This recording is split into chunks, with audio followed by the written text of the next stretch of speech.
বিরোধীরা তীব্র কটাক্ষ করে বলছেন, তুমি বাঙালি না বিজেপি। আসামের মুখ্যমন্ত্রী হিমন্ত বিশ্ব শর্মার বক্তব্য কড়া নিন্দা করে বিরোধীরা বলছেন যে তুমি বাঙালি না বিজেপি। জাতিগত জনগণনার যারা মাতৃভাষা হিসাবে বাংলা লিখবেন তাদের অবৈধ বাংলাদেশি হিসাবে চিহ্নিত করা হবে, এমনটাই বক্তব্য দিয়েছিলেন আসামের মুখ্যমন্ত্রী। আর সেই নিয়েই বিরোধীরা তীব্র কটাক্ষ করছেন, তুমি বাঙালি না বিজেপি। আসামের মুখ্যমন্ত্রীর এই বক্তব্য বাংলা ভাষা ও বাঙালি পরিচিতির প্রতি সরাসরি আঘাত। বাংলা ভাষা যা পশ্চিমবঙ্গের 85% মানুষের মাতৃভাষা এবং বাঙালিদের গৌরবময় ঐতিহ্যের প্রতীক, তাকে বিদেশি তকমা দেওয়া একটা অপমানজনক।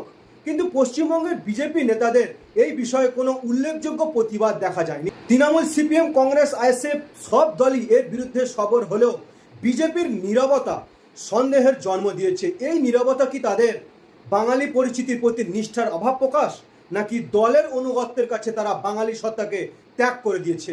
এই সত্তা দেখে বিরোধীরা কটাক্ষ করছে, তুমি বাঙালি না বিজেপি। সাধারণ মানুষের মনে এই প্রশ্ন ঘুরছে। যেখানে আসামের মুখ্যমন্ত্রী বিতর্কিত বক্তব্য দিয়েছেন, সেই বিতর্কিত বক্তব্যের বিরোধিতা না করে পশ্চিমবঙ্গের বিজেপির রাজ্য সভাপতি তিনি এক প্রকার তাকে সাপোর্ট করেছেন।